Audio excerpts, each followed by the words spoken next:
আসসালামু আলাইকুম এভরিওয়ান।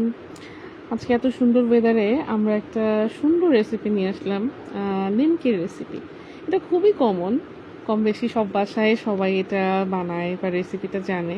আমি জাস্ট ট্রাই করলাম, ভাবলাম আপনাদের সাথে শেয়ার করি। আজকে আমি আমার কিডোকে দিয়ে একটা নতুন এক্সপিরিয়েন্স করাইলাম, ওকে নতুন কিছু শিখাইলাম। ও খুব ভালো ক্রাফট ওয়ার্ক করে, খুব ভালো ক্লে ওয়ার্ক করে। তো ভাবলাম যে আজকে ওকে দিয়ে ময়ানটা করতে দিই, দেখি ও এনজয় করে কিনা, পারে কিনা। তো মাশাল্লাহ খুব ভালো করেই ময়ানটা করছে। আমি ছবি অ্যাড করে দিয়েছি ময়ানের, ওটা দেখতে পাচ্ছেন আপনারা, সেটা ও করেছে।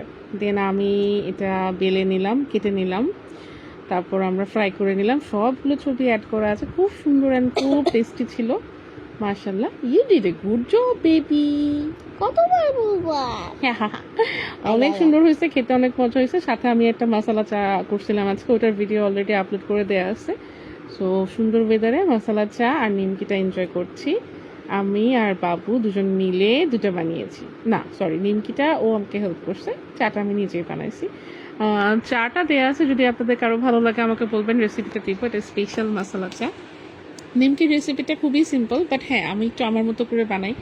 আমার রেসিপিটা সিম্পল, বাট ওটার মধ্যে ছিল ময়দা, একটু চিনি, একটু লবণ, একটু তেল, একটু ঘি আর কালো জিরা।